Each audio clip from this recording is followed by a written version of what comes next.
Famille, vous n'allez pas croire. Assimi Goïta vient d'imposer le respect à tous ceux qui font le chantage à cause de leur port.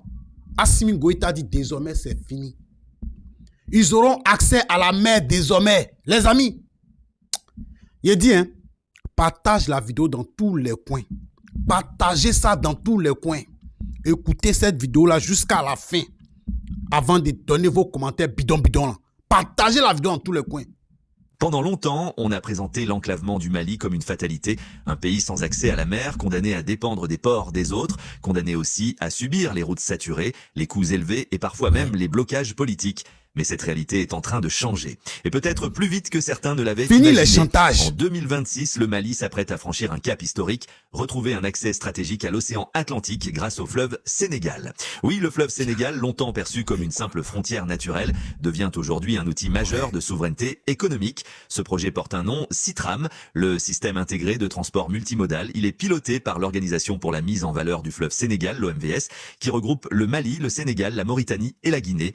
L'objectif est clair, rendre le fleuve Sénégal navigable toute l'année sur une distance de 905 km entre le port atlantique de Saint-Louis au Sénégal et le futur terminal fluvial d'Ambidédi dans la région de Kayes à l'ouest du Mali. Concrètement, cela signifie que les marchandises arrivant de l'Atlantique pourront être acheminées directement au cœur du territoire malien par voie fluviale sans dépendre uniquement des corridors routiers. Le calendrier est désormais connu. La première phase des travaux débutera en avril 2026. La Sogenav, la société chargée de la navigation fluviale, a reçu mandat pour engager les opérations essentielles. D'abord, le dragage du chenal afin de garantir une profondeur suffisante pour le passage de convois pouvant atteindre 2500 tonnes. Ensuite, le balisage moderne du fleuve pour sécuriser la navigation de jour comme de nuit. Enfin, la réhabilitation des escales fluviales avec des quais, des zones de stockage et des infrastructures logistiques adaptées. Ce n'est pas un projet symbolique, c'est un projet technique, structurant et durable. Sur le plan financier, l'investissement global se chiffrera en centaines de milliards. Mais la vraie question est ailleurs. Combien coûte chaque année la dépendance logistique? Combien coûtent les retards, les pressions, les corridors fragilisés?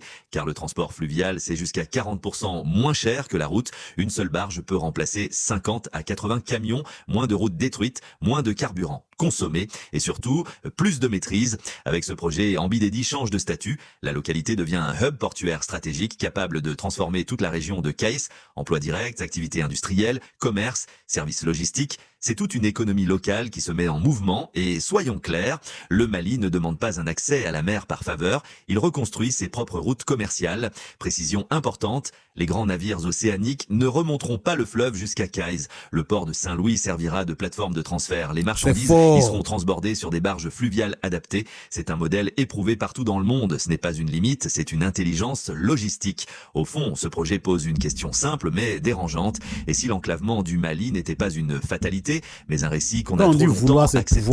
En 2026, le Mali envoie un message clair. Un pays peut être sans façade maritime, sans pour autant être prisonnier. Le fleuve Sénégal devient alors plus qu'un fleuve. Il devient un canal de souveraineté, un canal de résilience, un canal d'avenir. Le Mali... Famille, vous voyez un peu. Désormais, plus de chantage. Oui, ces gens, ça, ils se servent de leurs ports pour faire du chantage au pays de l'AES. Parce qu'ils sont des pays enclavés. Mais désormais, et puis, si je vous dis le montant, vous n'allez pas croire. Mais la prochaine fois pour le montant. Oui, partagez ça dans tous les coins. Que tout le monde entier comprenne. Oui, c'est de ça qu'il s'agit. Félicitations à Assimi Goïta. Tu es fort, le vieux, tu es fort. Tu viens encore une fois fermer la bouche. Sans crédit. Sans crédit. C'est fort. C'est fort. Vous êtes en train de les enseigner comment on gère les pays. Oui. Vous apprenez aux gens, à ces gens-là, comment on gère un pays. Comment on peut avancer sans toutefois prendre du crédit. Qui a pensé à ça? Qui? Le fleuve Saint-Louis est là depuis longtemps. Mais seulement que tu es arrivé, tu es en train de créer, tu es en train de réfléchir. Est-ce qu'on peut pas passer par Saint-Louis, venir jusqu'à... Voilà ça. Voilà ça. Et ce projet tourne autour de 7 milliards et quelques. Imaginez si c'était ailleurs, j'avais parlé de 100 et quelques milliards. C'est fort, c'est fort, c'est fort. Félicitations. Vous êtes fort. Imagine si c'est là. Si le Mali prend là, c'est que le Burkina peut prendre là, c'est fini. C'est fini. C'est fini. Je dis bien, c'est fini. Le Mali va se ravitailler. Le Nigeria va se ravitailler. Le Burkina Faso va se ravitailler. Et puis, c'est fini. Vous voyez comment c'est intéressant? Vous avez tchapa maintenant. Les gens ont fermé votre bouche maintenant. Voilà ça maintenant. Vous voyez un peu. Tout laisse. Quand vous dites dans la vie, tout laisse. Qui paie? Qui paie? On était là, on coopérait bien avec ces gens-là. Il n'y avait jamais de discours. Voilà ça. Ça fait mal, hein. Vous êtes trop... Non, vous n'êtes pas bien. Voilà. On a perdu. C'est fini comme ça. C'est fini. Félicitations à l'AES. Partagez la vidéo dans tous les coins. J'ai dit partager. On est ensemble.